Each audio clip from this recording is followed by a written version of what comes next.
Let me just share this. Give me a second. He's sharing, y'all. But hello, hello, hello, and Habari Ghani. Everyone, we're going to give everybody a chance to like, comment, and share on this live stream.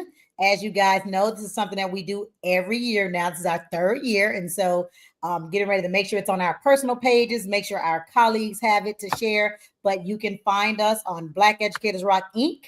You can also find us on our personal pages. And for those that are in the Black Educators Rock group, you can find us shared there. And I believe it's also streaming on YouTube. So it's also streaming on our Black Educators Rock Inc. YouTube page. And so welcome again in Habari Ghani. And we can't wait to see you come and join us and have some great dialogue in the chat. We want you guys to be very interactive. So we're going to give it till about 8:05, and then Principal Kafele and I will kick it off. Please, in the chats, go ahead and tell us hello. Let us know you're here. Let us know where you're from. Please tell us where you're from. Matai. Did I say it right? Mati? Mati. Nutter. Second time. So no, that's Maati. Maati. Yeah. So let us know where you guys are streaming in from, and we look forward to interacting with you all shortly. All right.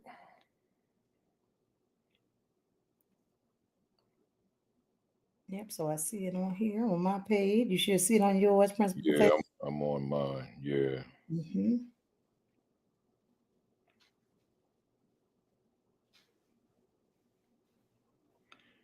Definitely. All right. Come on in. I see you. I see Dr. Sheikah Houston in the building. Yes. Hello, my soror, my beautiful soror, my sister. There you go, Tracy Grant from Nova Scotia. Thank you for tuning in. I told y'all we were international. That's Canada if you don't know where Nova Scotia is. Julia Smith is in Arizona. Oh, and my aunt. We're at World History. You know what? You and my mother-in-law would have a phenomenal time. She's been teaching history for 44 years here in Jacksonville, Florida. Wow. Beautiful. Sean Hurt is here in Kenya. Principal Kenya Williams. Sean Hurt is in Michigan. That's my mentee, y'all. I love her. And my little soror. It's Jessica Pope. Hey, Jessica. Georgia. She was teacher of the year last year. And then this year she's doing things in the district. And she's been my baby ever since I met her at the Rock Conference a couple of years ago. Excellent. Good evening, Mr. Stallings. That's my brother. That's Dr. Stallings. Good evening, Dr. Stallings. Yeah, he'll be our guest on the 1st. Okay. One of the names I sent you. Yeah. There's Dr. McKeever Jeter. I see you. Yeah, that's one of the phenomenal supporters. Her and Donna Shara Grant, two of the best people you can have. Habari Ghani J. That's right. Hello, Anthony St. John. That's Jersey. Okay. Lou Saunders. That's Jersey too. Oh, that's New Jersey. That's Principal of these people coming through Florida. Where are you all? Go far. Yeah, the South. I'm going to the South because Jessica's in the South as well. That's my man. Yeah. I see you, Stallings. I see you holding that big piece of fish too. So 2 more minutes, guys, and we're going to get started. We have some phenomenal guests in the background that we're going to be in the back waiting room, waiting to come on and talk to you guys. We're going to be sharing with you shortly. So we are excited. There is one of my other faves. There's Florida. Hey, one of my there he is, the man. James Presley. That's right. There's CEO of OSG, my other family, Dr. Dennis McKeesey. Thank you for tuning in. What's going on, sir? 1 more minute, guys. Is Vincent Dr. Stallings, you said? Yeah, Dr. Stallings. I look forward to this conversation too. Every year is good. This year I'm going to do better though, because every year I've done it. The first 2 years, Dr. Smith Sneed's sister. Okay, Julia. Hey, Julia, how you doing? She's coming to support her sister, who's backstage, is going to be coming on. Yeah, and that's Jersey too. Jersey in the building. And there is my auntie Dot going ahead and sharing it like she does so well. And I'm sure Donna will be on here soon. You know, Donna and Miss Dot are two that always just support and share. Right. And so it's 8:05. Okay, 8:05. 1 more minute, guys, and then we're going to get started. We're going to greet you guys and get into this conversation. I see you, Stallings, going to that overnight trip. I hear that. Yeah. All right, and this is my soror as well, and she is the board of governor of a national organization called the Women's Council of NAREL, which I am a proud member of. I'm a chartering president here in Jacksonville, so thank you, my soror and board of governor, for joining us. Good She stuff. is There you in go. Miami, Florida. Good stuff. There's another one of my Canadian sisters, guys. I went to Canada this year, and when I say I'm in love with Nova Scotia and Canada, Yeah. I'm an honorary Scotian now, Principal Kafele. They gave Yeah. me Yeah. that So am I. title. I missed it. I hope I get back there this year. I hope it doesn't I hope conflict so with too. my birthday. Okay, so let's get into it, everybody. So, Principal Kafele, you want to start first? Yeah, yeah. Hey, everybody. Habari Gani. And Habari Gani is simply the way that we greet during Kwanzaa. We're not going to do a Kwanzaa overview. I'm going to tell you how you can get your hands on that. But certainly the greeting we are. So Habari Gani, today is the first day of Kwanzaa. There are 7 days, and today is Unity Day, and it's pronounced Umoja, which is Kiswahili. And we're just gonna jump into a little dialogue before we bring up our guests. Melissa, Dr. Chester first. How you doing? Oh, I'm good. What's today? Thankful Thursday. I'm thankful to be alive. So yes, I'm wonderful. Yeah, yeah. Good to see you. Good to be here. Good to resume what we've started, what you started. Our Kwanzaa online 7 days series. And today I was just thinking about when I was a teacher, when I was a principal, and Kwanzaa. Let me go to my teaching days first. Kwanzaa was inseparable from who I was as a classroom teacher. It wasn't in fact, we're not in school doing Kwanzaa, right? So Kwanzaa was still there for me those days, those months before school and those months after. In the Nguzo Saba, the 7 principles were really at the core. But then as a principal, once again, it was inseparable. We literally recited the Nguzo Saba every day to start the day. There'll be no instruction when I was a middle school principal without the recitation of all 7 principles in Kiswahili and English. That's what we did. So we had so the culture of the school. Now, what grades were these? This is grades 6, 7, and 8. Middle school, the most Middle important. school, these stars, where our 2 of our guests, Brother Chase and Dr. Smith Sneed, they were teachers there, right? And they were important teachers there in terms of this program. So I just wanted to throw that out there to the folks who are logging in, that Kwanzaa wasn't just something we did at the end of December before going home for the holiday break. Kwanzaa was us from September, which is when we start school in Jersey, until June, when we finish for the year, right? And then there's one of my students right there, Shanavia Davis, and she said, "Yep," and she's the one that came down to Houston with y'all. Oh, Yeah, you niece, I remember. yeah. So that's what we did. That's who we were. So I say that to say, before I throw it back at you, Doc, that Kwanzaa it's not 7 days. Yes. The celebration is 7 days. But Kwanzaa, rooted in the Nguzo Saba, the 7 principles, and we'll get into that with our guests. That's lifelong. That's 365. 365. That's it. We just got to make that happen. That is something that we have to do. And that is something, the first year I did this, I was like, oh, Kwanzaa. So Kwanzaa was not something that I've ever celebrated officially, formally. I wasn't introduced to it as a child. It's something that I learned about, I guess, as an adult. And what I realized it for most like active adults, a lot of us, we may not know the formality of Kwanzaa, but many of us are living those principles daily in our lives. But we need to be more intentional and focused on it. And like you said, really, really just focus on and hone in on those Nguzo Saba principles. And so it is something that I did not grow up with. I did not practice. I was not introduced to it as a child. My mama was busy trying to just survive. But as an adult, I know she was practicing those principles. My mother was someone who took in other children, fed people, helped neighbors. And so I know she lived that, although she had no formal knowledge of it. And so for me, while it has not been anything that I've studied as a child, as a teenager, as a young adult, I learned it more my nice years now, these the best years. It is something that I take very seriously. And it is something that I want to assist organizations especially our Black organizations, in making sure, and individuals, that we're implementing these things, like you said, Principal Kafele, every day of our life. I have so many things up in my head that I want us to do as it relates to Kwanzaa and just, those principles, but we'll get into that in the conversation. Like you said. Hey, I love it. I love it. Hey, let's bring them on up here. Let's bring them on up here. So first, I'm going to add to the stage Dr. Geneva Stark. Mm-hmm. And I met Dr. Stark in Canada. It was my first time meeting her when she and I both were presenters at the Black Educators Conference in Nova Scotia, Canada. Canada. So, and we also have Dr. Deetria Smith, Smith, what's your hyphenate? Smith Reed. I haven't had the opportunity to meet her yet, but I know she's connected to you. She's a phenomenal, powerful woman. Forward to getting to know her better. We then have the elder, who I can't also wait to meet, Mr.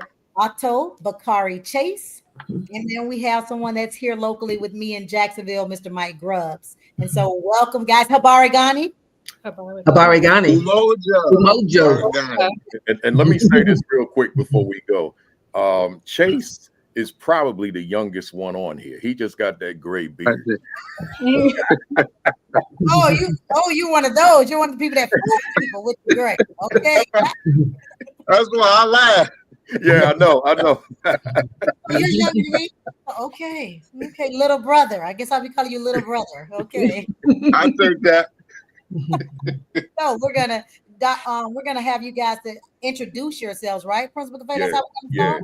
And so we'll just introduce you how we brought you on. And so, Dr. Geneva, my new big sister. Okay. Hey, again, Habari Ghani, Umojo, and thank you all for allowing me this opportunity to be here. And Dr. Chester, you stated that Kwanzaa was not something that I grew up with, but living the principles from my mother, and watching my family was a family of service. I had a grandfather who had 110 acres in Mississippi, and that doesn't happen for a Black man in Mississippi to have 110 acres. And with that, they were about service. And again, my name is Dr. Geneva Stark. I hail from the Big Easy, New Orleans, Louisiana. Went to Xavier University, HBCU, University of New Orleans. Received my master's and PhD from the University of Louisville, Kentucky, University of Louisville, but also have a certification in diversity, equity, inclusion. But who I am as a person, I'm a servant leader. I'm a person who cares about individuals. I'm an advocate. I'm about having inclusion and being able to be a voice for those who do not have a voice. I spent 25 plus years in K-12 as an administrator. I was a teacher, track and field coach, principal for 8 years, and high school principal for 8 years, and central office administrator. And now I work at the University of Louisville, and my work is in supporting organizational change and diversity and inclusion. And so that is a part of the work that I do. But more importantly, it's about being a servant leader. One of my favorite heroes is Muhammad Ali. And he's had many quotes. But one of the quotes that resonate with me is, service to others is the rent that we pay for our room here on earth. Service to others is the rent that we pay for our room here on earth. And the question becomes, who are you serving? Who are you serving? And if you're not serving someone, then why or why not? Because that's what the goal is all about. And so that is a little bit about me, about who I am. But again, it's about the work that needs to be done every day, not, one day a week or 1 week, it's 365.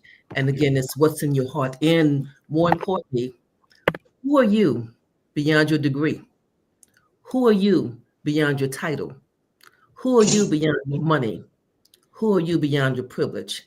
So that's who I am beyond the degrees and the titles. It's who I am as a person. Love it. Yes, I love that. And that is one of my favorite quotes as well. And it's one that I always utilize. Mm-hmm. I love that. Thank you, Dr. Geneva. Mm-hmm. We're going to now go to Dr. Smith. Yes. Hi, I'm Dr. Deetria Smith-Sneed. And Kwanzaa is very important because I believe since the genesis of us being here beyond 1619, is a collective consciousness that we always had in our community. You know, we live those principles each and every day, regardless if it was coined with different terms or created by whomever. But that's what we survived on. That's why we were so great in society. That's why, you know, and living in America, they tried so hard to take it away, but we're still standing, we're still thriving. We're hustling and bustling. We're still making moves.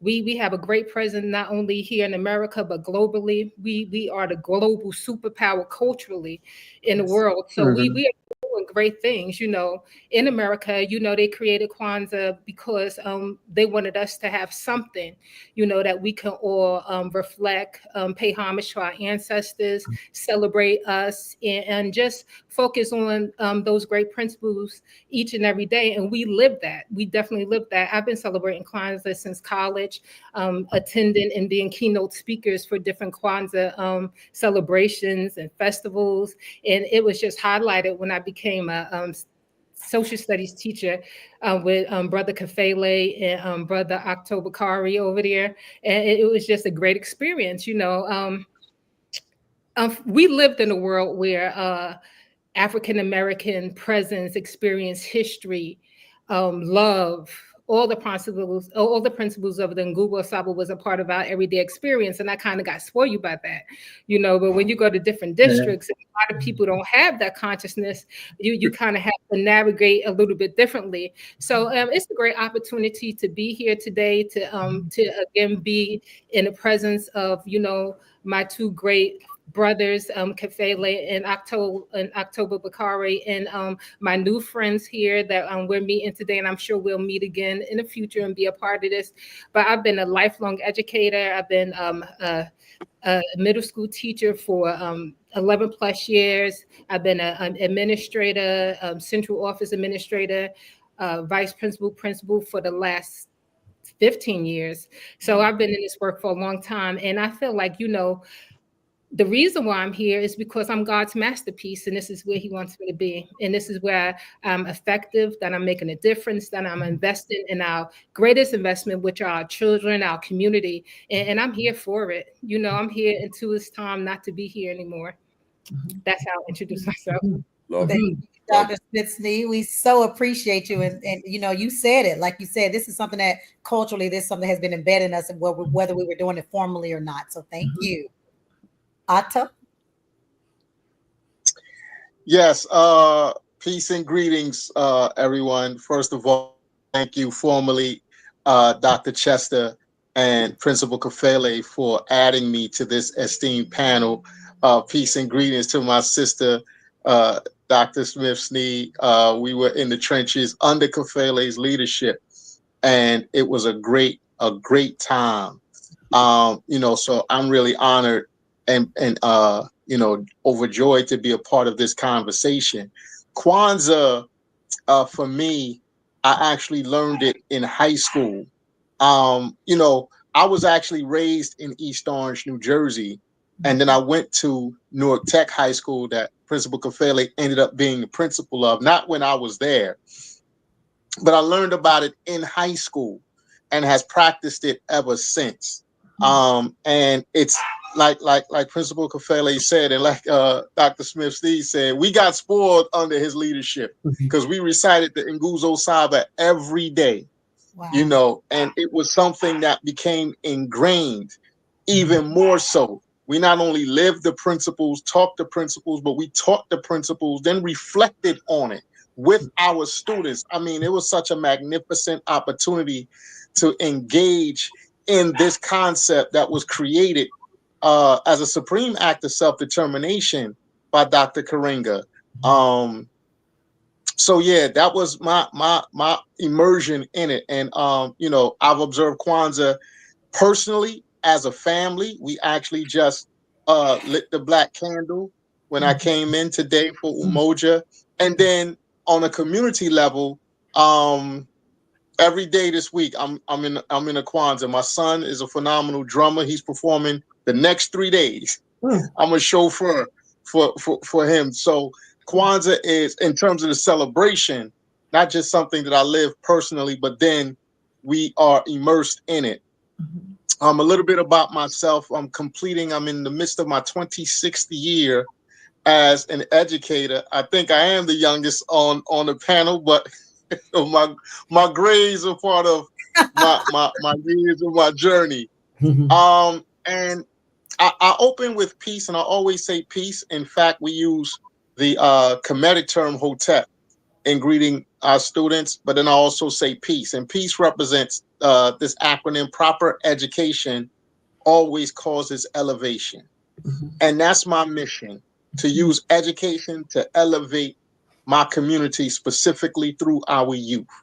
And so whether in the classroom as a teacher or now as an administrator, building principal, I've always sought to be able to do that and use culture, use character, use community, and bring compassion along with those things to the students and to the staff whom I serve, and as well as the parents in the larger community. So Kwanzaa embodies that. All of the Nguzo Saba embodies that. And then even further out in terms of representing the all of the symbolism that's a part of Kwanzaa, you know, the foundation. And I don't know if we're going to get into all of that, but all of those things have meaning, have value, and have a profound effect in uplifting our community. So I'll stop there because I know we got time and I can go. So yeah, it's just a pleasure. Thank you Good so stuff. much. Good stuff. Thank you for being in the classroom, being a 26-year educator. You know, it's so important that our babies see strong Black men in the classroom. So and in school settings. So thank you. And last and certainly not least, Mr. Mike Grubb. Good evening, happy Kwanzaa, everyone. I'm extremely excited to be a part of this panel, this platform. Of course, my name is Mike Grubbs. I'm a serial entrepreneur, also a Christian educator. At one point, I was mentoring over 150 pastors in 5 countries, with 120 of them being in West Africa, I apologize, West Africa. I'm also the co-founder of the Lit Television Network, which is an inspirational family television network that helps us educate, equip, and empower people of color. And when it comes down to Kwanzaa, I haven't been exposed like many of you guys. Well, Dr. Chester, I wasn't raised up with knowledge of Kwanzaa, but the principles I practiced my entire life. Every company that I'm a part of operates in those principles. And I just believe that when we as a people know better, we're able to do better, especially when we come together in unity. Love it. Love it. Thank you. And I failed to Principal Kafele because I don't want. So we mentioned that I am the CEO of Black Educators Rock. And for those who do not know what Black Educators Rock is, it is a national nonprofit, member nonprofit for Black educators and those teaching Black children. And so if you're a white educator, you're a Hispanic educator, and you're teaching Black children, you are a Black educator that rocks. And so we have been around for 10 years now. We're getting ready for our 10th annual conference, and we had such a good time in Houston this year that we're going back to Houston for 2025. And we are excited about that. But it is a professional development conference that's held in the summer, and it's held in the summer in order to encourage and inspire educators to get pumped up about going back to school. Because when we started our Facebook group, which boasts over 45,000 people now, Principal Kafele and my other thought leaders, we noticed that there was a negative sentiment around getting ready to return to school, and we hated that. And so we decided to host an annual conference, getting ready for school, as well as we stopped letting it be just free posting, and we kind of monitor the post because we want that environment and that climate to be positive about our children, about our people. And so it is something that I enjoy doing. I've been doing, like I said, since 2016. And Principal Kafele was my first keynote speaker, and he has been there ever since. And so that is who Black Educators Rock is. And so thank you, everybody, for tuning in. And so we're going to get into these questions. I think, we've already established that Kwanzaa is simply a celebration of the Black family, the Black community, and the culture. And it starts with these 7 principles. And every day, as Otto and others have mentioned, a candle is lit.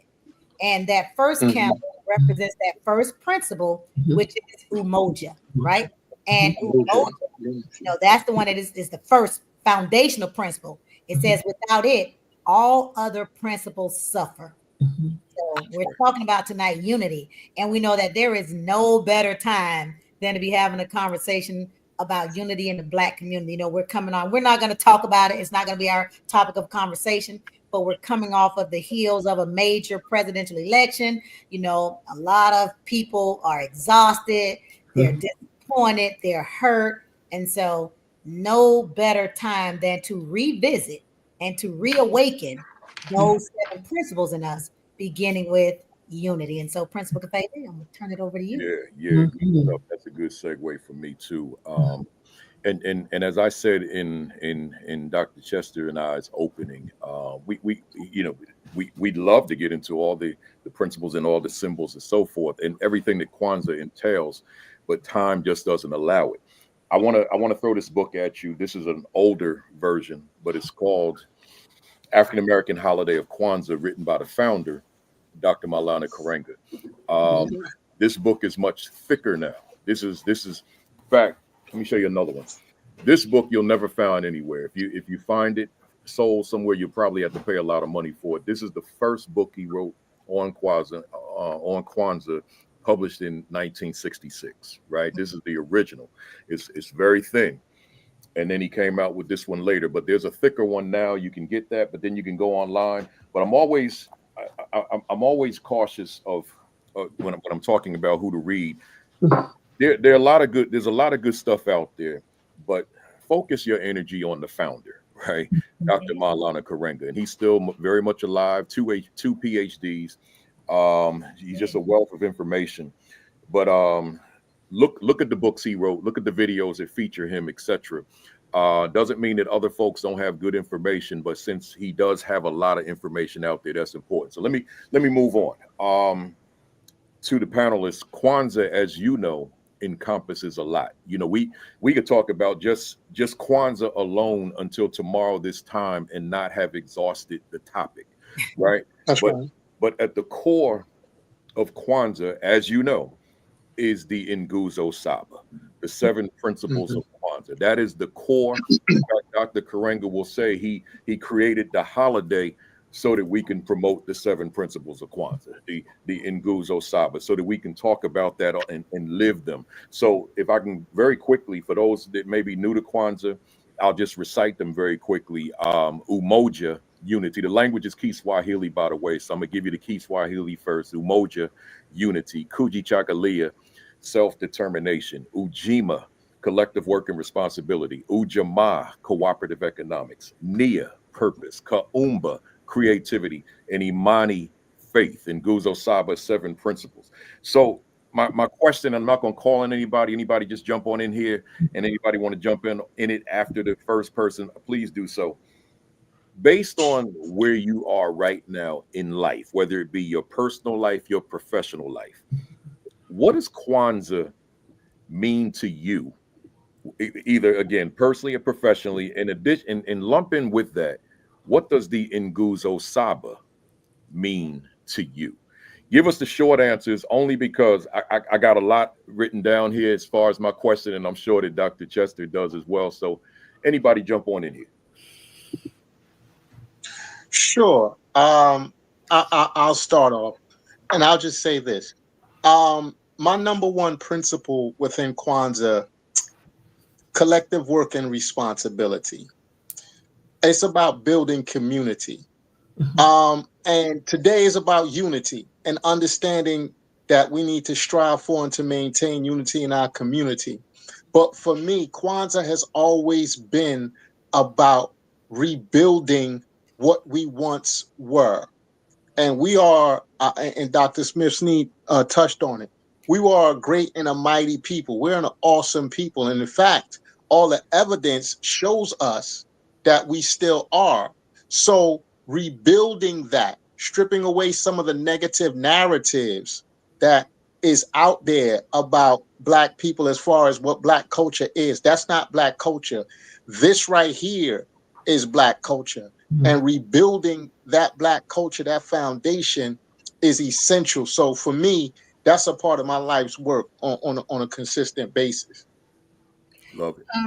You know, I wanted, for me, it's definitely faith, because I think of the strength and the faith of my ancestors and how we got through, how we got over, how we were able to build all this, something out of nothing. We started less than zero, and we were able to build strong Black community, economically superior communities throughout the years. And it had to start with faith, because this is substance of things hoped for and the evidence of things not seen. So they had to have a vision. And with that vision, they had to have some type of motivation. And that motivation turned into what we have now and what is our history. So I feel like faith is at the pinnacle of the Nguzo Saba for me, because when I go into my classroom every day, when I'm a mom and being a wife, everything is because of my faith and believing I can and knowing I can and seeing it through and having it manifest, because I started with that seed of faith. So that's what's important to me with the Nguzo Saba and how I live the principles of Kwanzaa every day in my life. Shay. Before the next person goes, let me just remind the fam, hey, somebody out there, hit the share button for us, tag somebody, call somebody, let them know we are here in this important conversation. I appreciate it. Anybody else want to jump in? Yes, I'd like to mention that as Dr. Smith indicated, faith. Faith is it is the pinnacle of who we are as individuals. And not only with faith, you have to believe in yourself and you have that self-determination. And as I opened with a grandfather that had 110 acres in Mississippi, how does that happen for a Black man? And being able to have determination, being able to have vision, to be able to have faith that it's possible, and then once that was obtained, to be able to share that. So there comes a unity, being able to share that. He didn't just keep it to himself. He shared it with all the people in the community. When I would go back there as a kid, when they said the Brinkley family, people knew who they were, because it was about service. It was about unity, and coming together. And so that's, all those principles come together for me because of all those, because they're symbolic of who we are and what we are, not letting someone determine our faith, our determination, our destination. And unity is a part of that, and faith and all those things coming together, because many people want to decide who we are. And we cannot let them decide who we are. We don't give that kind of power to someone else. We don't give that power away. And so we have to maintain that with every fiber of our being. We have to protect who we are. And you spoke right directly to Kuji Chakalia, to name ourselves, to define ourselves, to speak for ourselves. You spoke right to it. Yes, and one of my favorite ones. And so, the chat is lighting up, guys. You guys are having some phenomenal conversations. Thank you for putting some of those comments in the chat. Mike, before we go to the next comment, would you like to say something? I just want to echo on the two previous thoughts that were just led when it comes down to faith. This is one of those subjects that I can talk about for 4 or 5 hours. I actually teach faith in 3 different languages. I teach it in English, Greek, and in Hebrew.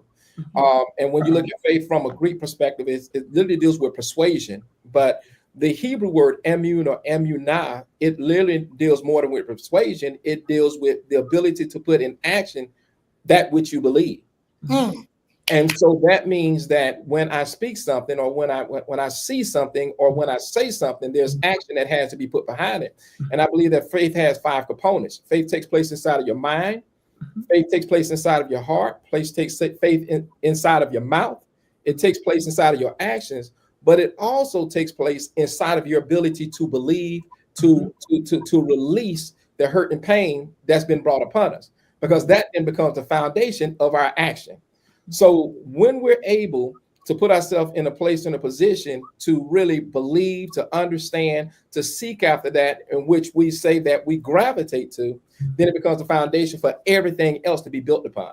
So I agree wholeheartedly when it comes down to faith being the foundation for everything else. I have to say, I love that, the way you define that. And so that, and I know Madam Joan, I see you saying that. And so, you constantly ask yourself, because I'm involved in a lot of Black organizations and I work, Mike, you know me better than anybody. I serve, I'm a Delta, I'm the president of this, I'm in this organization, that UNCF, you name it. And just what you said, that forgiveness and, people, disappointing you, letting you down, not doing the work they say they're going to do, not being committed, steadily going. But it is about that faith. Do you truly believe it in your head, heart, and mouth? Is it truly evident in your actions? And is it evident in the work that you're doing? So that was, I really do like that. And so, like I said, I didn't practice these formally, but I've always known Principal Kafele, Dr. Smith, Sneed, that these things resonate with me. They've lived in me. And I know that I'm a proponent as well as a true action. I'm a person that does the work. So many of us talk about the work, and we talk about these principles, and we say that we believe in them, but are they evident in our daily lives? Are they evident in our daily walks? And that's the thing that we have to, constantly, as Principal Cavalier says, say 365 thing. That's when you have to get up every day and ask yourself, what principle am I exhibiting today? What principle will I implement today? When you come home, reflect on that. That's right. That's right. And I also like to say that it is important that we keep the noise and the distractions at bay. Because if we let that cloud our mind and our vision, then we cannot be able to utilize the gifts that we've been given to do the work, to do purposeful work. So we have to make sure that we keep the noise, because the noise and the distraction is going to come. That's right. But we have to make sure that we keep them at bay and walk, in the path that we are set, a purposeful path. Dr. Geneva, I call it white noise. It's so funny you said it, because I tell them all the time, they say, how do you do what you do? And I ignore the white noise. I ignore it. Yeah, you gotta ignore it. Hey, Doc, before you throw your question out there, let me go to Mike for a second. Right. And Mike, in the name of tomorrow's principle, Kuji Chagalia, self-determination, I have to ask you this question. What was the motivation to be multilingual? And what made you gravitate to Greek and Hebrew? What was the motivation there? I'm a firm believer that when people can control what you read, they can dictate what you believe. And I'll say that again. When people can control what you read, they can dictate what it is that you believe. So when it comes down to the faith, and I'm of the Christian faith, right now we have 45,000 different Christian denominations. I didn't say churches, Christian denominations. And each one of these pastors or each one of these leaders of these denominations all felt that they had the truth. So what I wanted to do is take the middleman out. The Old Testament of the Bible was written in Hebrew. The New Testament was written in Greek. And so I didn't want any additives. I didn't want any preservatives. I didn't want any of the fluff. I needed to take out all the middlemen and really get an understanding. If I'm going to stand in a pulpit or stand in the community and tell people the truth based off my convictions, then my convictions had to be true. Good stuff, Ashe. Good stuff. Good stuff.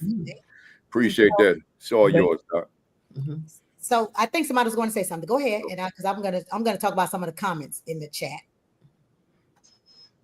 Was somebody okay? Good. Okay, and so you guys again, thank you for your putting those things in. So here it is. I have on the screen now. Unity is both a principle and practice of togetherness in all things, good of mutual benefit. It is a principle in harmonious togetherness, not simply being together, right? Guys, that's a powerful statement. And it is one that hopefully, again, we understand. Just simply being in a room together, just simply being at events together, it is not. There has to be a harmonious together. And, Principal Kafele, it's something that I often say in Black Educators Rock and OSG and other organizations I'm a part of.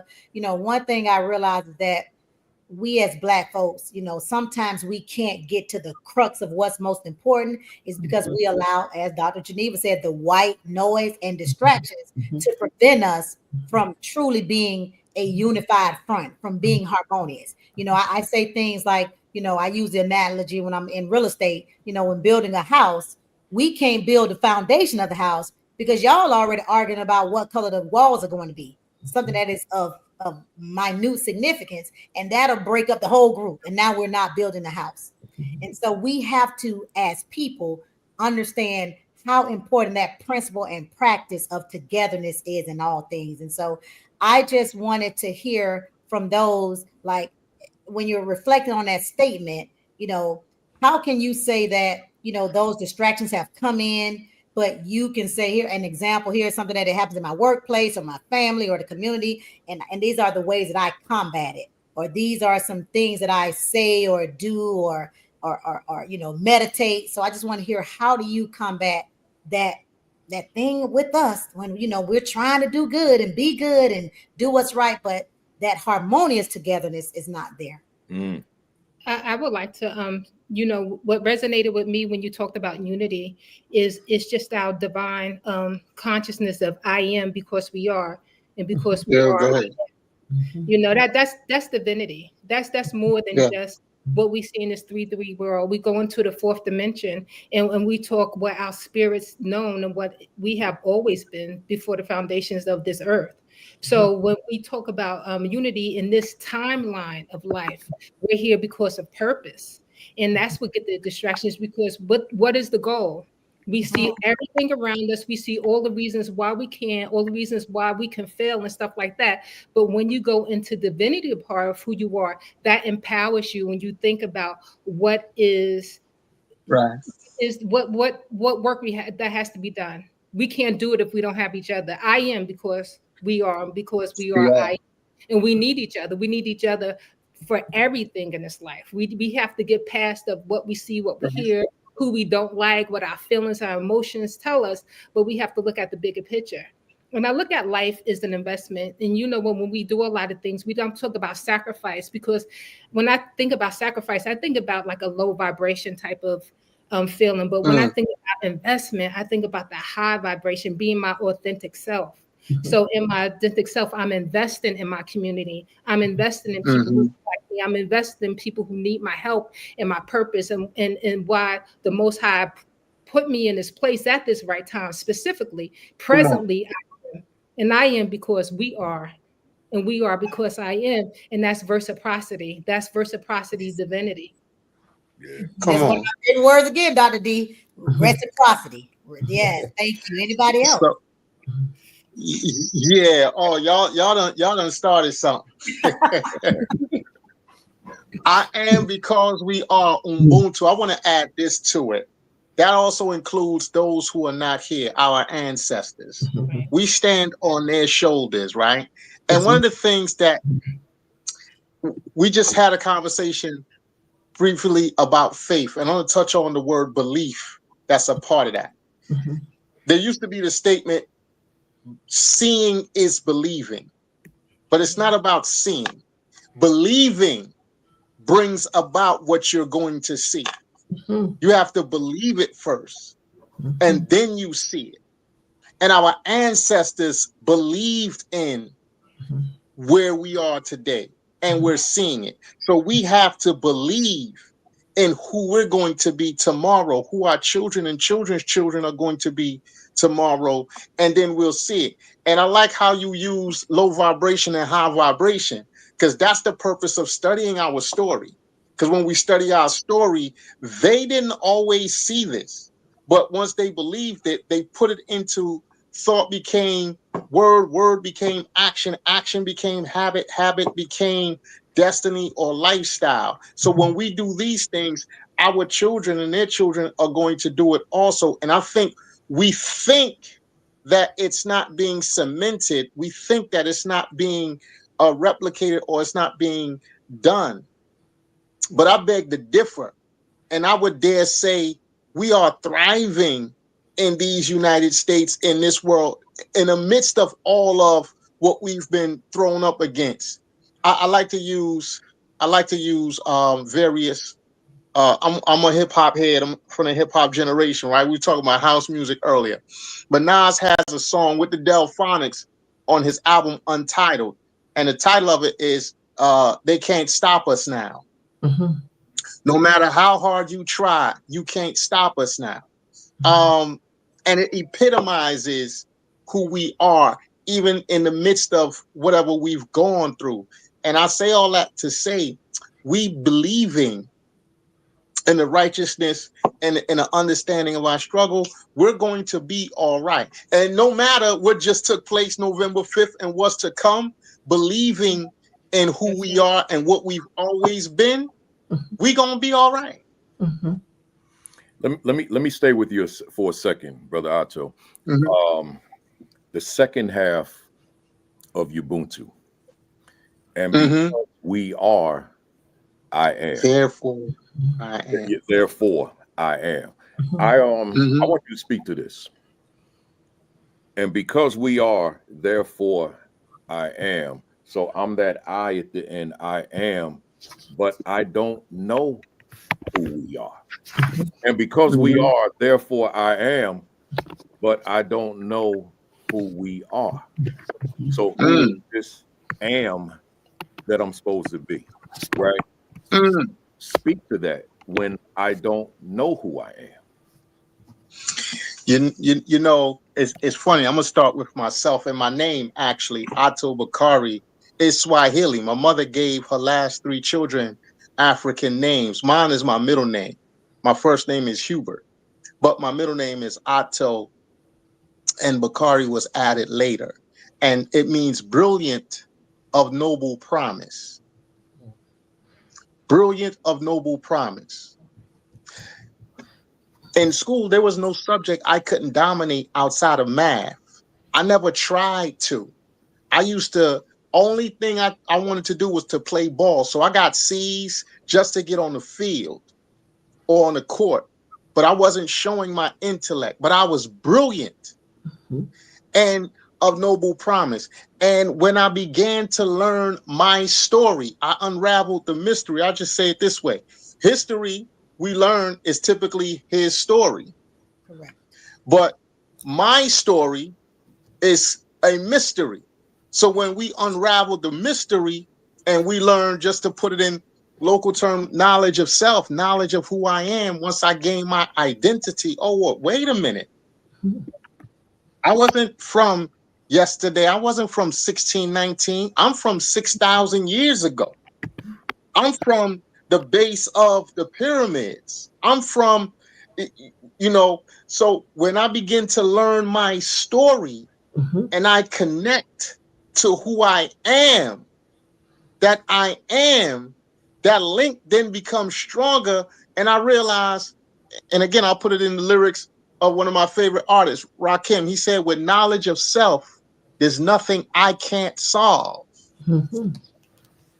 So there's no problem I can't solve. So that's so powerful what you're saying. And so we know that, we're watching our generations, right? We're watching them.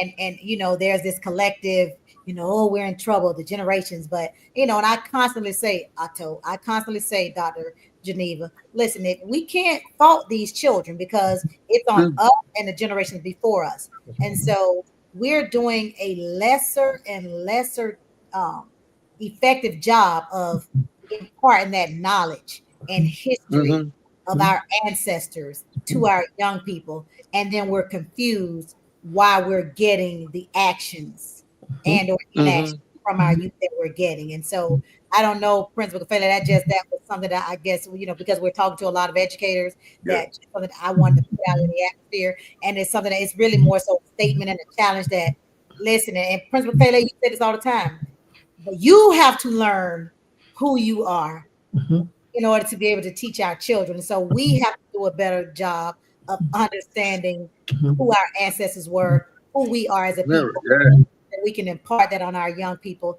so that they can solve today's problems, tomorrow's issues, etc. Because we're the ones that are failing our generations.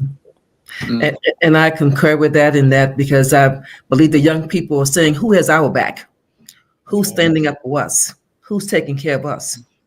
And what are we doing? Because we go back to the unity, it's about having a presence with young people, not talking at them, but talking to them, and connecting with them. And that is not happening enough. People are quick to give up and to target and to look at it from the negative deficit mindset, as opposed to looking at it from the positive, what they can do as opposed to what they can't do. We're just looking at all the negatives, and they're looking at us saying, who has our back? And so we're wondering why the behavior is what it is. Well, what are we doing to combat that? I just saw a movie on Netflix called Forge, and phenomenal movie about a Black male. And he was just confused and mad and angry about his father. And this man just happened to want to be a mentor to him, and were able to see how he was elevated to something very, very special. He had all the gifts, and many of our young people have these gifts. But what are we doing to help them to realize their gifts? And we can do this, but it's Forge. It's on Netflix, and It's about a black male, and it's phenomenal. Just saw it the other day. But again, there's the unity. What are we doing in our spaces? And I believe that we all can do something in the spaces and places we occupy. Because people, oh, it's too much. They're doing too much. What are we doing? Right. What is our action? Because What can we they're a reflection of us. At the end of the day, they are reflections of us. And when we talk about connection, who are we connecting with? And I make about families all over the country. I have different chats, and it's something I do every day to make sure that I'm connecting, to be able to share my gifts with them, talk about financial literacy, talk about what are they doing, how they can move forward in this country. But those are conversations we have to have, on a regular basis, not, whenever or every now and then, but connecting with them and knowing that they know that I am because we are. Just as you said earlier, we are because someone else is, that we're connecting with them. We want to be there with them. And so we have to be able to let them know that by having communications, and there's a unity. We can't all be sitting in a place where everyone has their own cell phone, and everyone is basically checked out of each other. We need to look at how we continue to unify with each other and build on what we have already. We are standing on the shoulders of greatness. And we have to be able to say that. We just saw a movie that just came out a couple of days ago that for many of us didn't even know, Late. Yeah. Late about the black women. Yes. I mean, how many movies? Yes. Phenomenal. But how many movies out there? How much of our story that we don't know, and we don't know, and our young people don't know. So what can we do? Yeah. Can I piggyback on that? Yes. I'm sorry. It's impossible to erase history without disconnecting people from their ancestry. I'll say that again. It's impossible to erase history without disconnecting people from their ancestry. And I say that to say this, that my grandfather raised me. So my mom went on to live her life. My dad wound up becoming a heart specialist. So in the midst of all that, my grandparents, my grandmother and grandfather raised me. My grandfather only had a 5th grade education. He got a job at the Florida State Hospital, which was the state's first mental institution here in the state of Florida, and worked there for 30 years. But in the midst of working there, he was always an entrepreneur. And he taught me a very important principle, which we'll talk about later throughout the week: seed, time, and harvest. We talked a little bit earlier about reciprocity. Sow a seed, give us time, and then you expect a harvest. And so he began to plant crops. And as he planted those crops, it yielded a harvest. And he took that money and then he turned around and invested that back into real estate. So by the time he transitioned, by the time he passed away, all of my uncles and aunties had property left to them from a man that only had a 5th grade education. Now I say that to say this. Our identity has been lost, and now we're going through the process of finding out not only who we are, but whose we are as a people. And that's one of the reasons that we established our television network, because we as a people, we have some of the most phenomenal stories of any race of people anywhere in the world. But there's never been a platform for us to tell our stories to our people our way. So because we don't have access to the history, then our future not only becomes a mystery, but our past becomes a mystery as well. And that's one of the reasons through our network, we began launching local TV channels in every major city in the country. Why? So we can tell our stories to our people our way. Anytime we're given a platform, normally we're given 5, 10, 15 minutes of fame. And then our narrative has always been spent. And it's hard for us to really convey who we are and reach our full potential because we don't control the media.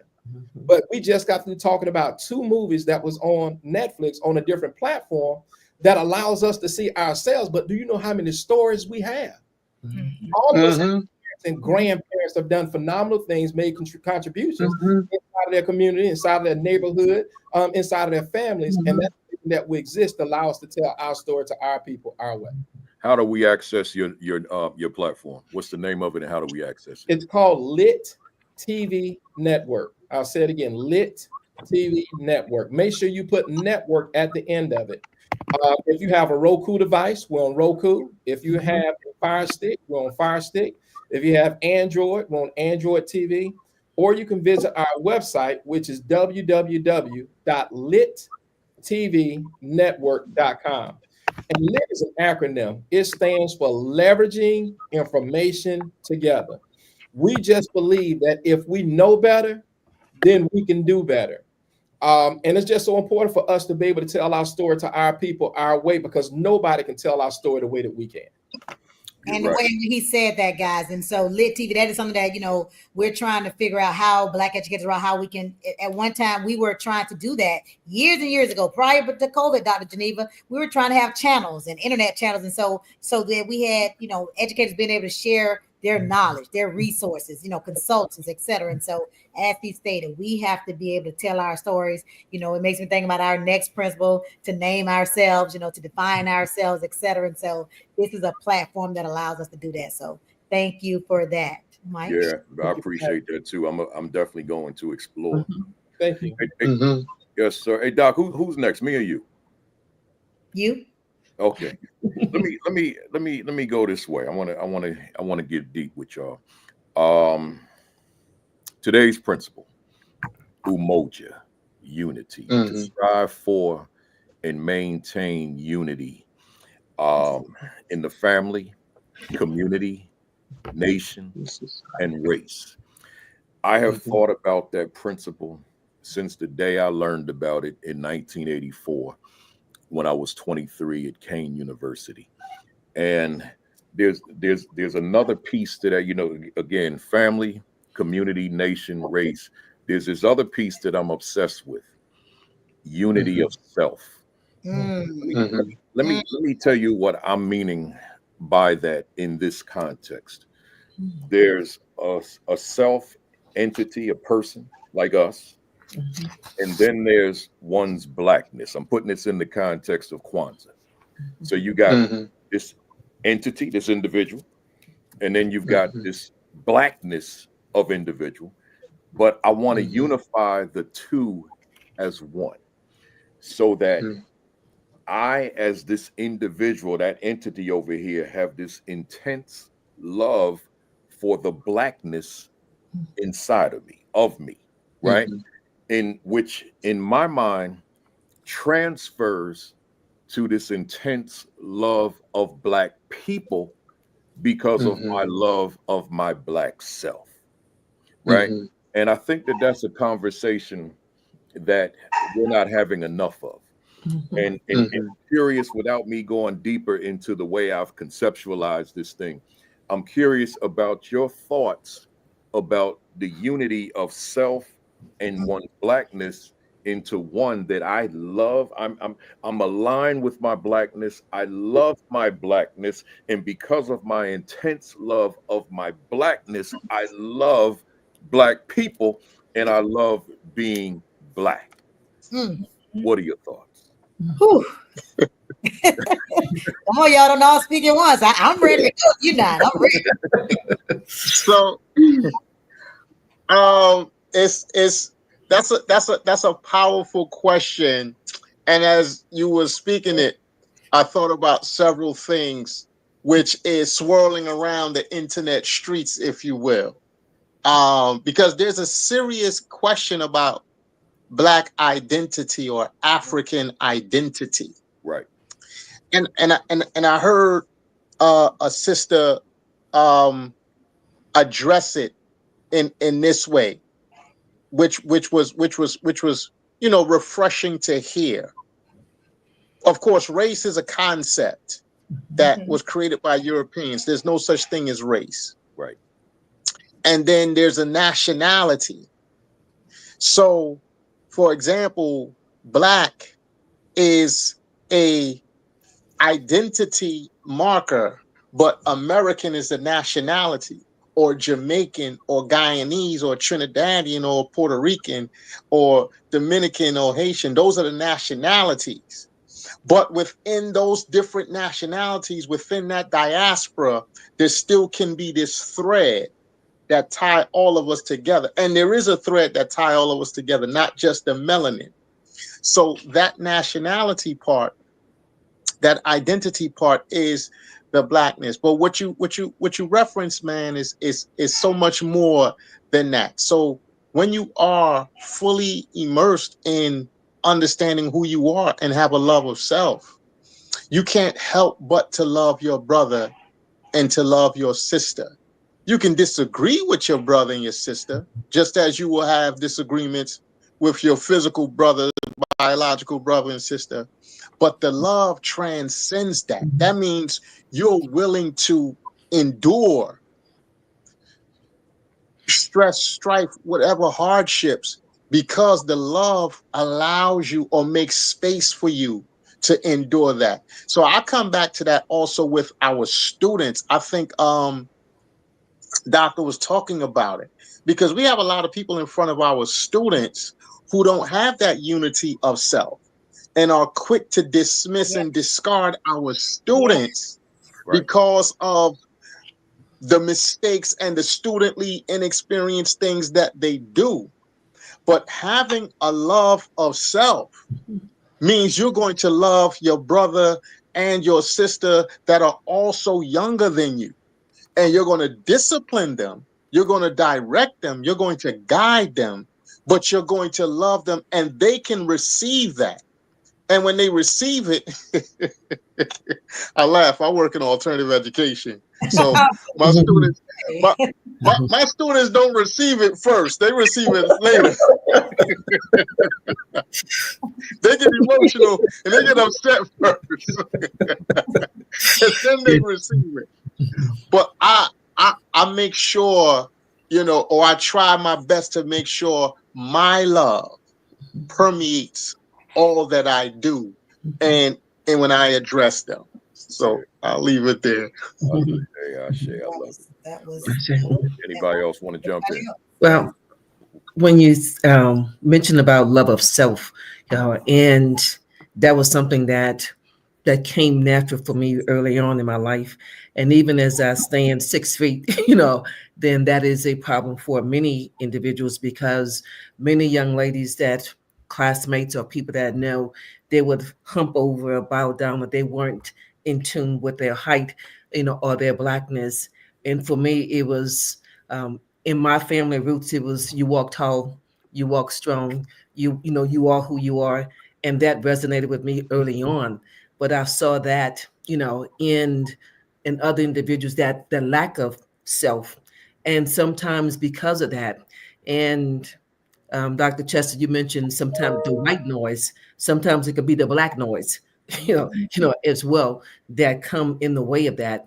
But because I am who I am, then that's a problem for other people, but I don't let their problems or their insecurities determine my destination, who I am, where I'm going, and my love for self and my love for my people. Yeah. I think it's so deeply ingrained in white supremacy. We don't understand how deeply ingrained that is in our, because you talked about that, Principal. You said that so well, that question. So many of us don't realize that we don't love ourselves. Mm-hmm. So when people ask me, how, I don't understand how you keep working with this organization. They did this to you, and they did that, and they did that. And it's because I truly love my people, because I love me. I love everything about being Black. There are so many hashtags about, my melanin, I love, we sold this, and but I wonder how many people truly internalize a lot of that hashtag and that social media speak, right? Like, do you understand how great we are and just how phenomenal we are? And so I don't, it goes back to what you were saying earlier, Mike, about, the mind, the heart, the body. Are those actions? Is it just something that you say, or are you really living that self-love? Because that self-love will not allow you to chastise those children in certain ways, or to give up on your sisters and your brothers, right? It won't allow you to, because you see yourself in them, and you understand that just you could be them. You have once been them. And so I thought that was a great question. I don't know if anybody else wants to answer. I just want to I want to jump in and say this. We speak about how those other people treat us, but the question becomes, how do we treat each other? Yes. How do we treat each other? And we need to do better, and we can do better. We can disagree, but we can't get to a level where or the unity is not where it needs to be yet. And sometimes that get lost in disagreements. Yes. And I see that in a lot of organizations. This is a perfect time for me to talk about All School Grounds Coalition, Dr. Dennis McKesey, OSG. We have Black Educators Rock, that's me, BER. And then there's Black Educators Association, BEA in Canada. the way the three of us collaborate and support each other's speakers, each other's conferences, there is no competition. You know, we all want to see each other win. And I know there are tons of other Black organizations out there like NAPSI. I've participated in NAPSI. I think that, to your point, Dr. Geneva, we can do some great things together and collectively when it comes to our Black organizations, whether those are educational organizations, whether those are, you know, Divine Nine sororities and fraternities, and because individuals make up those, all of those things. And so if we have stronger individuals, those things will be more evident and more powerful within those organizations. And so I just really hope, guys, again, when we're doing this conversation, it's not just for December 26th. And don't think about this again until next December 26th. Right. As Principal Kafele, Otto, Dr. Smith-Sneed, Dr. Geneva, and Mike, as we've all said, this is supposed to be a 365 journey, right? This should be something that we reflect on when we wake up in the morning, when we come home in the evenings. What are we asking and saying to ourselves about the Ngozi Saba, about these 7 principles? And so I really want us to start internalizing it. Well,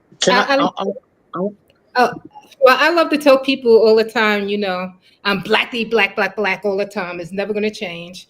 I might as well embrace and love who I am. And that's where just seeking who you are, seeking yourself, you know, who you are culturally, our ethnicity. You know, we're here in America, we're Black Americans, African Americans, whatever you want to call it. You know, I'm generational American. And what does that mean? You know, because when you look at the diaspora, and you was talking about the disunity, for some reason, you know, from our sisters and brothers, that's a part of the diaspora, we get a bad rap. But you know what? I always reinforce to my children, you know, my family members, my community at large, that, you know, we're the cultural superpower of the world, and that's never going to change. When you look, I've traveled vastly in my years on this earth. I've been to Asia, I've been to Africa, I've been to Central and South America, and the time frame in which I could always see a kid standing on the corner with a fitted, you know, baggy pants at the time or whatever it is, with chains, wrapping, and all that stuff. You know that, you know, we are it. I go online in your For You page, I see Korean people singing spirituals, gospel music, the way we is imitating us. Yeah.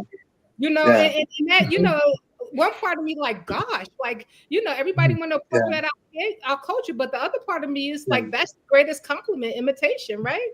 So and then think about our economic force that we have. You know, we can shut anything down if we choose to, if we collectively unify. You know, we have to focus on what we're doing right. We have to focus on what our superpowers are. We have a lot of superpowers. We are influential. When we talk about the global age and the global influence, there's no better there's no better influencers or more influencers, right? We are the standard than Black America. And it's been going on for centuries. It's been going on for centuries since they've been stealing our music. We created so many genres. We've been doing so many stuff. If we can collectively focus on what we can do and evolve from that, and get the differences out the way, whatever our religions are, whatever how we see things and things like that, and keep it to ourselves and understand that we are the founding fathers of those things, and not let everybody continue to take from us and gain and economically gain from us and steal from us. We have to claim what is ours, and we have to stand 10 toes down, as my students say, on that. We have to be stronger. We have to learn who we are. We have to research and understand where we came from. That's right. That's what unity is to me. And that's my consciousness. The more I know myself and love myself, the more I look in the mirror and I see that we were the standard of beauty, and the standard of beauty is in the eye of the beholder. Who cares what anybody else thinks? As long as you love yourself, if you embrace who you are, whether you 6 feet tall or 300 pounds or whatever it is, when you walk in that confidence and that's what you do, you're going to win all the time. Listen, and so many times when people show that type of, like you said, that type of self-love, some of it comes from us. Like we're intimidated by somebody being confident in their self, their beauty, or in their authenticity. And so, like you said, there's some work that we have to do, people. Like, again, this is not just about doing this to do it. It really is about you all to hopefully somebody's like, you know what? Let me reflect. Let me do some what's the word? What's the word, y'all? You know, sometimes I'm going inside. Internal dialogue. That's one. Introspective. Some introspective dialogue, some internal dialogue, and really, what do I believe? And if I really believe that, how is it evident in my life? If I really said I believe in this thing called unity and black love, and I love myself, how can I show that is evident in my life, right? The things I do in my personal life, my professional life, and my community. Is it evident in those places? Going back to what umoja means, right? In those things in our lives and in our communities, because that stuff should be evident. We have to stop having those Eurocentric mindsets, right? We're innately not built that way. We are built to be a village, and we get away from that village mentality, and it has not served us well. So, Dr. Can I add on to that real quick? Chase, hang on one hot second. Let me say this to Dr. Chester about you. Okay. Now, Dr. Chester, you hear Dr. Smith-Snead, and you hear Principal Ato Bakari Chase. Imagine now these two on my staff as teachers. Of course, they've evolved over, because it's been 20 years now, right? But at their core, what you're hearing, that's who they were, right? Imagine that's what I had in my classroom, and I had no handcuffs on my wrists. Oh my God!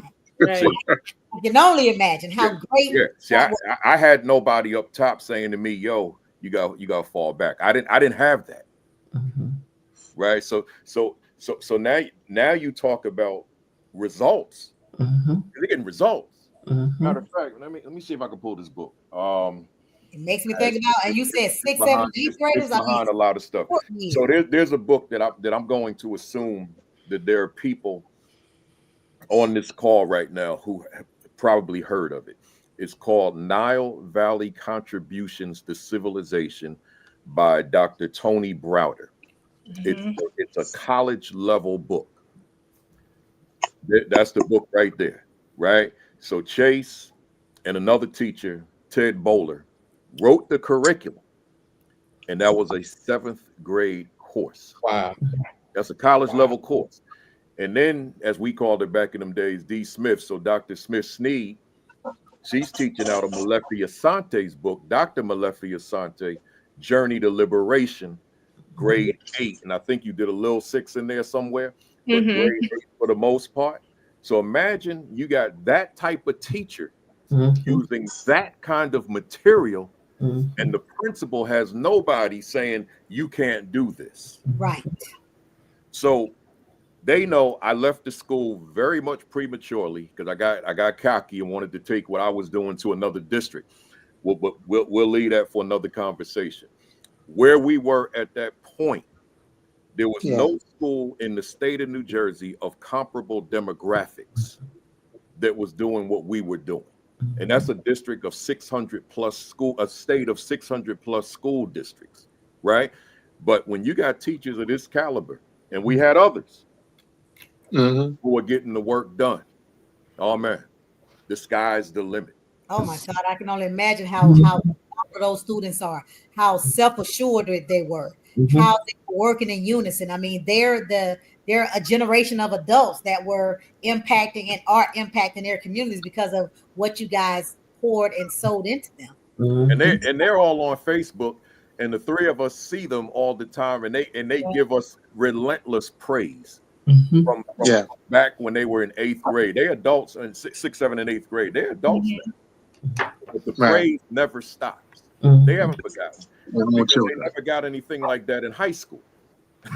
You know, and probably not in college. It came in that Sojourner Truth Middle School where we were. Right. I wanted to add on to what was said before, because I think we always go back to go, and we don't need to start from go. You know, who we are right now is magnificent right now. And I'll give you an analogy plus a statement. The great psychologist, Dr. Amos Wilson, defined intelligence as how well you can adapt, survive, and overcome your circumstance. So when we apply that rubric to African people in America, adapt, survive, and overcome, then the intelligence is magnificently displayed. The level of intelligence in all walks of human activity. And then I give it to you personally, right? Because I'm Guyanese. But growing up, I spoke what was considered broken English. But when I learned about actually Ebonics, Ebony Phonics, right? African American vernacular English, I said, well, hold, wait a minute. I actually speak American Standard English well. I speak Guyanese Patois well. I speak Ebonics well. So I'm multilingual as opposed to being monolingual and being poorly monolingual. I'm actually multilingual. And I teach my students that so that we don't start from scratch.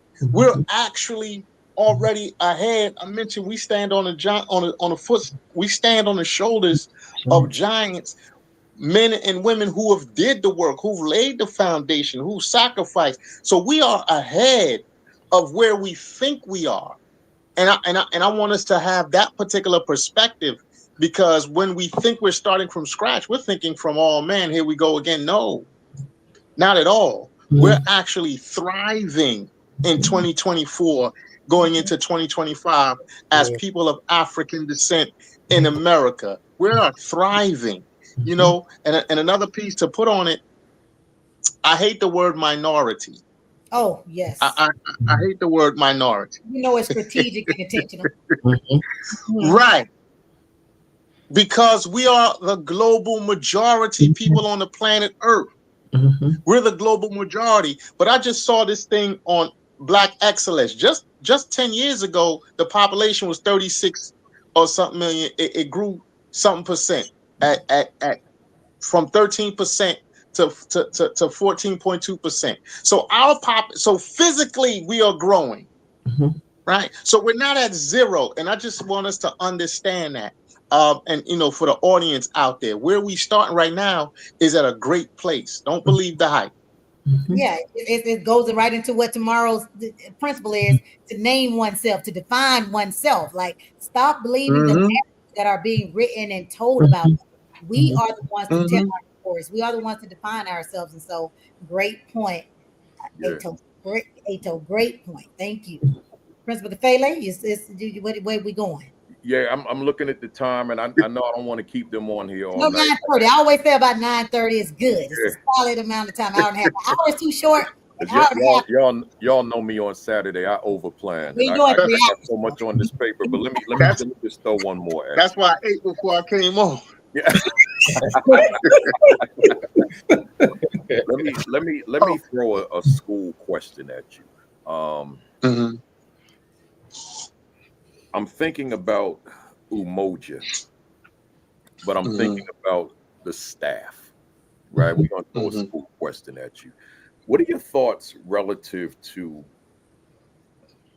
what is it that we do to bring a staff together, not to think alike, but to hold a team concept that we do have a common purpose, a common mission, and a common vision. And I asked this question in the spirit of Umoja, unity. For anybody that checked in late and doesn't know that language, what are your thoughts about how we utilize Umoja and bring a staff together, which increases the probability that young people will be successful? I want to give you a further context. Let me keep it brief. You all know that I'm a consultant, so I'm in a lot of schools. I'm in a lot of schools, a ton of rooms where there are staff members who do not know one another. Because every time I'm in those rooms, I can sense when there's a detached staff. So I'll just ask the question. I'm not going to stand there for 6 hours and make an assumption. I say, do you all know one another? And they'll be honest. No, we don't. Right. So I know right then and there, that is a major part of the problem. There are people in the building who recognize one another because they see them every day, but they've never had a conversation. They don't know one another. There's no articulation between the grade levels, right? There's nothing. What are your thoughts as principals about how we bring about a sense of unity amongst staff? Well, I'm not a principal right now, but I can tell you You used to be. that I was a principal for high school principal for 8 years. And when I walked into that school building, it was similar to what you mentioned, that people walk past each other every day and not with no acknowledgement. And for me, that concerned me, because I'm like, how are we going to get the work done if we cannot even acknowledge and respect one another? So it has to be an intentional effort, effort, and we had faculty meetings, and I raised the question, and I raised the concern that this is not how we're going to work. We're not going to work in this arena. We can't work like this. And put systems in place, brought people together. They bought into it because I presented myself in that fashion. And I was there when there was faculty meetings. I was there when there was professional development. They saw my investment in them and in the school, and they knew that that it was for the better good, because the students are watching the adults. So if they're watching the adults not communicating and not connecting and walking over each other, or even the only time you mention or you address a custodian is when there's a spill in the hallway, or when you walk into the cafeteria and you say to one of the cafeteria workers, give me number 3, number 4, without any acknowledgement. We're not going to do this, And even with bus drivers, cafeteria, with crossing guards, I made an effort to speak to them, to invite them, to talk to them. And even when we had celebrations, I went personally to say, this is, we're going to have this celebration. I want you there.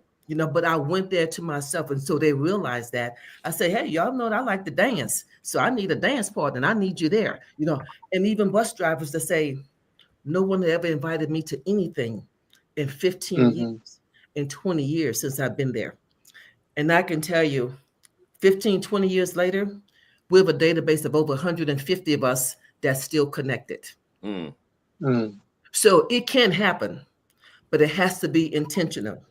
And you have to mean what you say and say what you mean, and you have to be consistent, and you have to love yourself, know who you are, but also respect your staff members. Because again, we can agree to disagree. And also, I wasn't one that say that I had all the answers. We are a team. Right. We are collective. Right. Yeah. I'm going to respect you. I'm going to give you voice like you're going to give me voice. But this is how we're going to do this. And after I left, many of them went to other places or stayed there, and they realized what we had was something very, very special, that it doesn't happen in every building. It doesn't happen everywhere. And so again, 15, 20 years removed, we are still connected, because there's a lady that puts out an email twice a week about what someone is doing. Even our students are involved in that, to say thank you, we appreciate you, or if there's a wedding or there's a divorce or there's a tragedy or whatever, but we are there collectively to support each other. But that wasn't always there. So it has to be an intentional effort to make it happen. It's powerful stuff. Good stuff. Anybody else want to jump in? I would say, as a high school principal, as an alternative high school principal, and I have a small staff. And like I said previously with you, I help establish that school. So where we're in a school that's 3 years in, and what comes to mind is commitment versus compliance. So, I have a committed staff. They wanted to be there. They left their cushy jobs within the district. Some was out the classroom, data specialists, what have you, coaches and everything like that. But the relationships, the sweat equity that I put in throughout the district and all those other schools, the capital that I have, they wanted to come with me along for this ride and address and help support, teach our most at-risk students in the district to get them to the other side.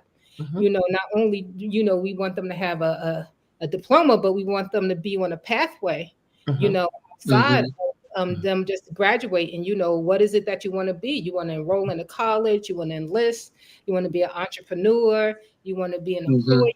What is it that you want to do? So we help them get there. So I would say when we talk about unity, it's the commitment and who's at the epicenter of that, our students. But when we go back to community, collective work and responsibility, again, within the school district, within, empowering yourself to help and to be a part of the bigger picture. So you have to commit to that. We're always going to have disagreements. Of course, I'm not the know-all to be all. I know my strengths, I know my weaknesses, I know yours, and we come together and we have this great thing going on. And we're graduating students that didn't think about, that didn't even see themselves graduating within cohort, when they got their freshman year, sophomore year. So that's what I would say.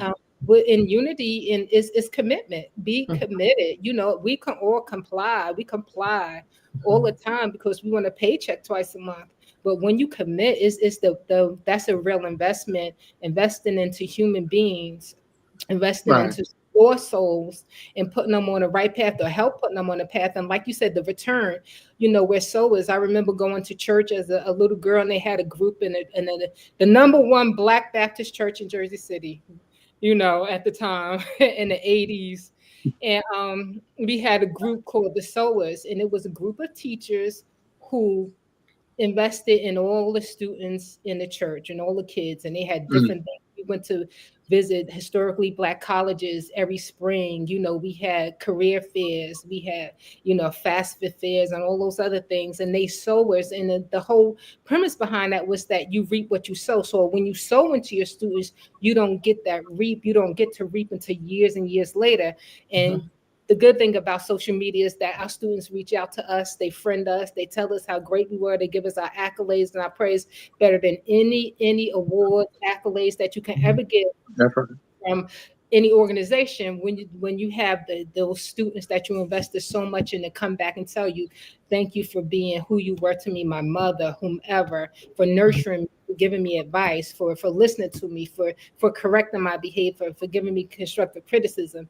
And that's worth more than anything. And that's a part of the commitment we have. That's our mission, right? That's why we are here. So that's the unity that I experience within my building every day. So I think some of us aren't in school settings. I was a college professor, but I'm going to speak to it's going to be a plug for something that I do, and I've done it with schools up in New York with some of my OSG family. I've done it fire department. I've done it church organizations. I've done it with sororities. I've done it with Jack and Jill. So we do something, and it was created by an African American male. It's called What's Your Flavor, right? And flavor is an acronym for likes, attitudes, values, and actions. Because depending on the school size, you may not get to know everyone, right, Principal Fele? But what we learn about is personalities. And so we learn about through flavor. That's what I did in Canada. They loved it.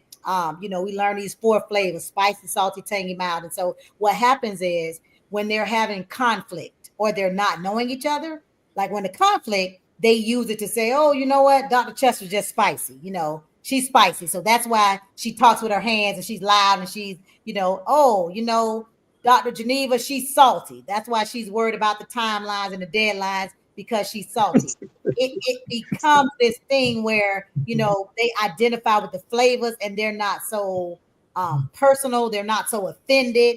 And so it's something that we've done, myself and a young lady named Roxy Hall, my partner, her husband actually created Flavor. We do that all across the country. And so it has impacted school culture, climate to help have that togetherness, because to your point, sometimes depending on the school size, I may not know a lot of the teachers in that school, a lot of the staff in that school, but they walk around with their Flavor flags on, or they'll have them outside their classrooms. And so they're knowing how to communicate with the person who they're walking in to have a conversation with, right? Because I know that when I talk to him or her, I need to speak in this way. And I think that that's something that it translates not just in the school setting, but families, churches, organizations, businesses, etc. And it's something like you said, Dr. Geneva, we do it as a professional development, but it's something that can be implemented easily and is fun and functional. And so that's something that I know is. And there's Dr. Sheikah talking about she's tangy. Tangy people drive spicy people crazy. So that I don't get so crazy when Dr. Sheikah's talking to me because I understand that she's tangy. It has to be intentional, though. Yeah. It has to be intentional. Yeah. I got all, I got all that I want to ask today, right? So we can, I guess we're right at 90 minutes, so we can start winding down. Start winding down. Yeah. Let's hear. Let's get some final thoughts from our esteemed panelists. Absolutely. We'll start with you, and then we'll go to Otto. Okay. Again, thanks so much for allowing me to be a part of this great panel. When I tell you I'm beyond just excited. We talked a little bit earlier about Tony Browder, and when I had a conversation with him two years ago. Wow. And one of the things that he said, I spoke with him probably about 2 hours on a Zoom call, and he used a term, delayed gratification. And reasons we can't unite or come together in unity is because we don't have self-unity, which is internal. So then we can't extend unity, which is external. So I believe in order for us to really unite within ourselves and with people, we really have to drill down on self-acceptance, embracing who we are, not only our strengths, but also our weaknesses. So then that way we have a better understanding, not only of our heritage, but of our identity. And then last but not least, aligning with values goes back to what we were all talking about when inside the educational system is we have more in common that we have not in common. And what happens is because we don't understand delayed gratification, we want everything right now, then we'll allow the little bit that we don't have in common to separate us rather than embracing people because we have more in common than we do have out of common. That makes sense. Let me ask you a question. Yes, sir. Were you speaking to the collective or were you speaking to the individual? Both. So in order for us to unite as a collective, as you said earlier, we have to be enlightened and aligned individually. Yeah. All right. Good stuff. I appreciate that. Thank you. Otto? Yeah. First, thank you for having me. This was actually a joy. I learned a lot. I'm glad to have been a part of this conversation. I wrote down some notes because even when I'm a panelist, I'm still a student. Yeah. My final thought is for us to really take on the principles of Kwanzaa.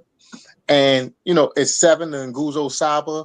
And like I mentioned earlier, for me, it's always been about building community. So Ujima, collective work and responsibility, has always been my favorite and a part of my mission. I always played team sports because I never wanted to just be on my own, stand out. I wanted to be a part of a team, a group. And my mission is to be a part of the upliftment of my community, my nation, to see us rise again. And I know that it's being done and the work is being done. The foundation has been laid. And so I endeavor to play my part in doing that and building with our youth, our most precious and most prized possession, our youth, our young people, especially our young boys, giving them an understanding of who they are, modeling for them manhood, vulnerability, transparency, things that they may not normally see or even understand, because it's important for them to get that. And then, working on behalf of our communities, our parents, and our families to impart knowledge so that, and I think Dr. Smith-Snead mentioned it, they have a pathway towards their success and not defined by European values. You know, I make sure my students graduate in cohort, but that they can read, they can write, they can think, they can count, they can spell. And, you know, in my years of doing it, there's only one graduate that I think he got through without being able to do that. And that was the year COVID hit. And so we want to make sure we send them off into the world with the foundation for them to be able to be self-sufficient. And then with the mindset or the consciousness to be a part of solving the issues and the problems of their community. So, you know, that's what I'm about and what I will continue to be about. Thank you. Love Thank you. Love it. Dr. Smith Sneed. Yes, you know, today was just a joy being a part of this panel. You know, thank you for having me. Yeah. I love this type of discourse. You know, thank you for the phenomenal panelists that I recently just met. Thank you so much for just being who you are and just adding so much value to your respective communities and what you do on the national and the global setting. You know, Right. we're practitioners of the Ngubu Saba. Yeah. You know, like it was stated so many times before, we were doing it without even knowing what we were doing because this is just a part of who we are because we adhere to the call. You know, anytime you're a servant leader, like was said, we are servant leaders. We care about our community. We care about us. We care about people who look like us. We share that in common. We're blackity black, black, Mhm. black. And not because of the color of our skin, because of our mindset, because of our consciousness, Right. because of what we speak and what we exude as human beings and individuals who want to help.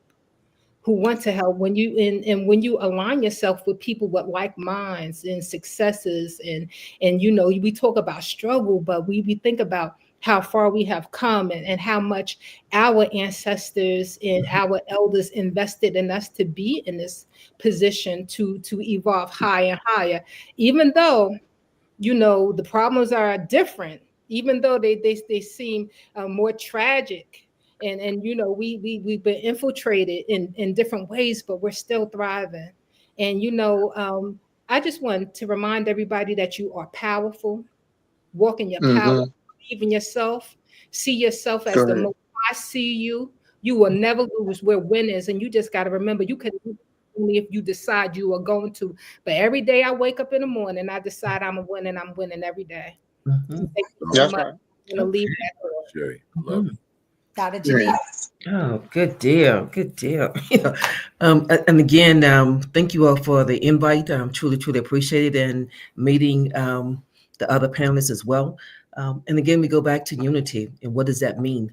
And it begins with self-identification, because you can only you can't unify anyone else until you unify yourself.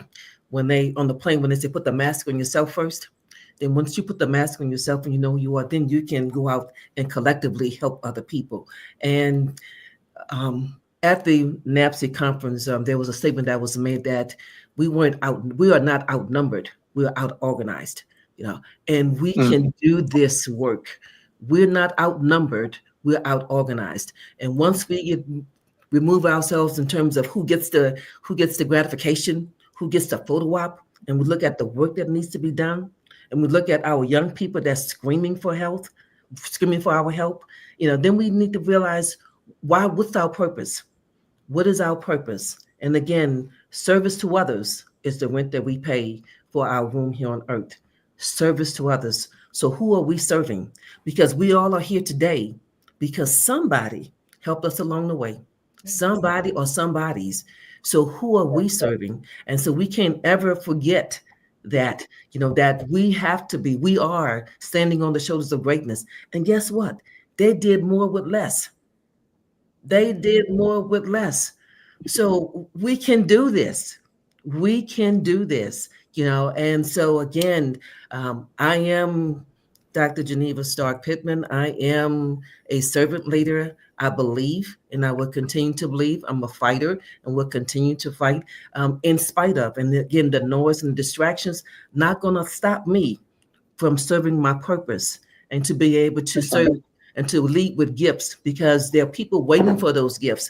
And I'm here to share those gifts with the masses. So that's, where I am. And again, thank you all for allowing me to be here tonight. Thank you, Dr. Geneva. Principal Kafele.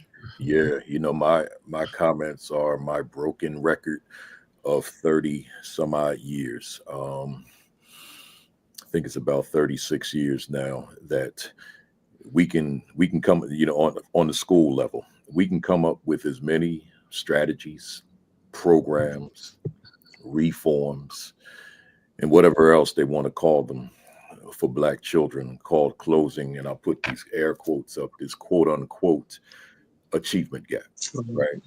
Yeah. We can come up with as many things, as many strategies as we want, but I will take to my grave, I have no idea when that's going to be, but I can take to my grave that until the youngster, talking about Black youngsters, know who that is in their mirrors, then we're spinning our wheels, right? We will always have breakthroughs, always, right? Youngsters who have not been exposed to the story, there'll be breakthroughs, but I'm not referring to the breakthroughs. I'm talking about the masses of Black children. The enslavers understood clearly that in order to enslave Black people, you've got to ensure that they do not know how to read and they do not recognize who they are. And we're still suffering from that today, right? I'm in agreement with the fact that the strides that we have made and where we are right now. I'm in agreement with that. But also know that so many of our children are in what I call factories of miseducation. I'm clear on that, right? I know that there are young people in classrooms and in schools that do not have their best interests at heart. I know that. But at the end of the day, and I'll wrap it up here, as Carter G. Woodson said, when you control a man's thinking, you do not have to worry about his actions.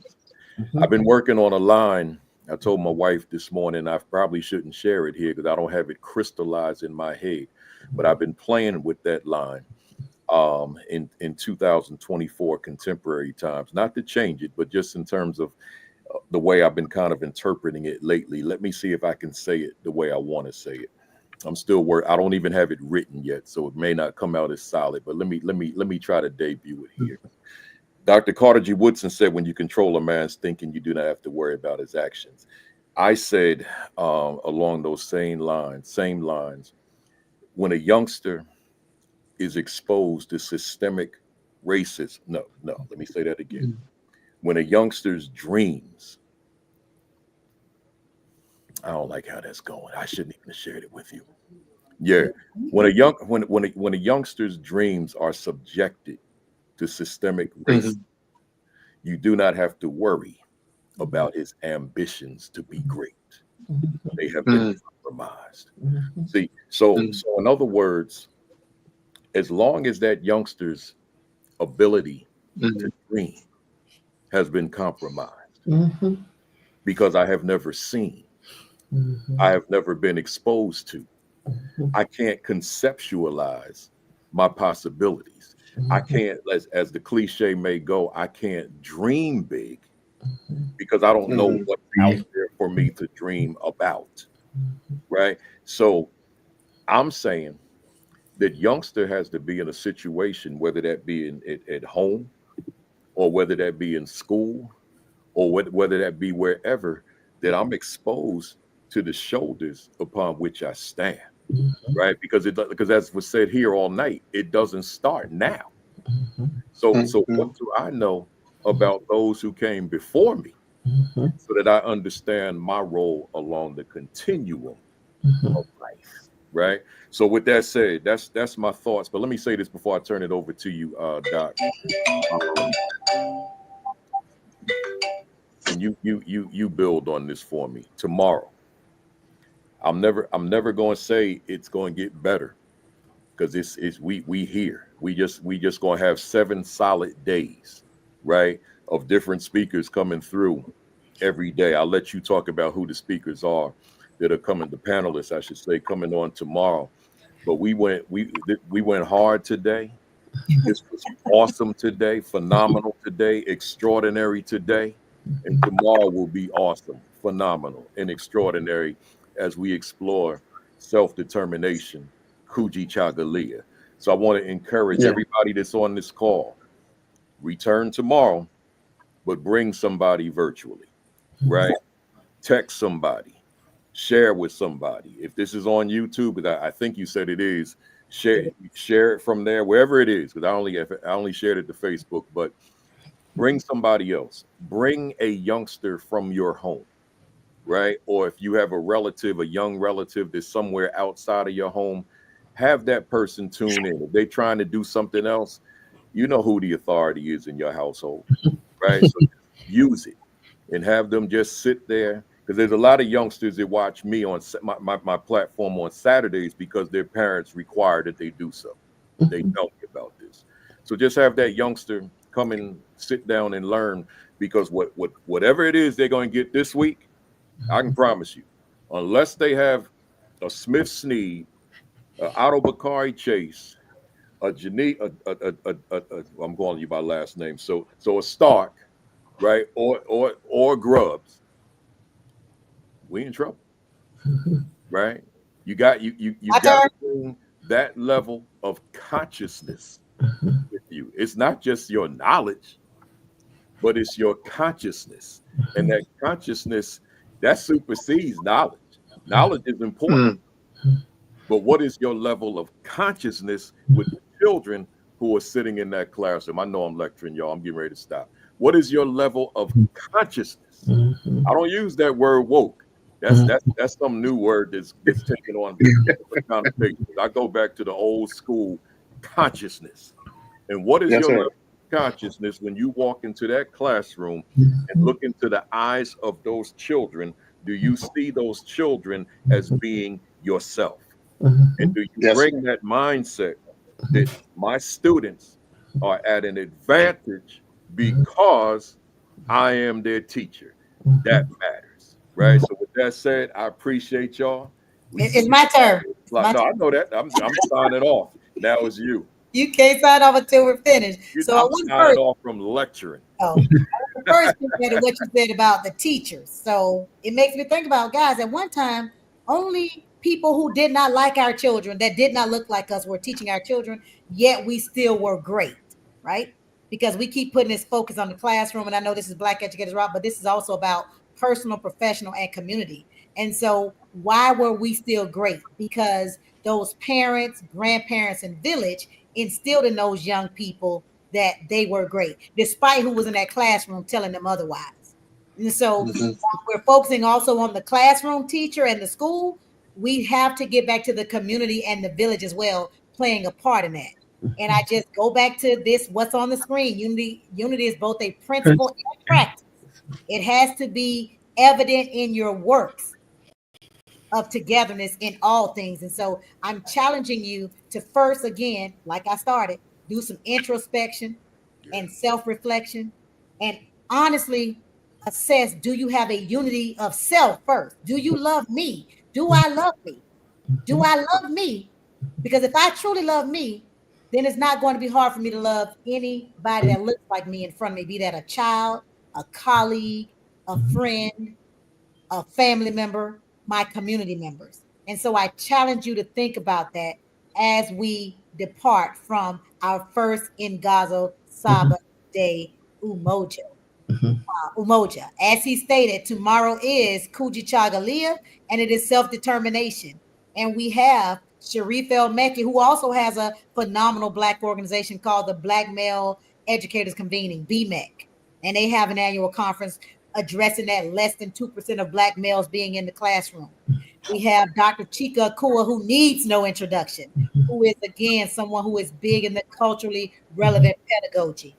And we have a young gunner, Mr. Marcus Cade, out of Baltimore, Maryland, not Baltimore, but Maryland, who deals in self-care and for school culture with the kids and the adults. And so he's going to be coming on talking a little bit about that aspect of, like I'm saying now, me first. I cannot have unity. I cannot have togetherness if I'm not together, if I'm not unified in my heart, my spirit. And so I just challenge you all again to not live this just these next 7 days, but to figure out a way to implement these things in your daily life 365 days a year.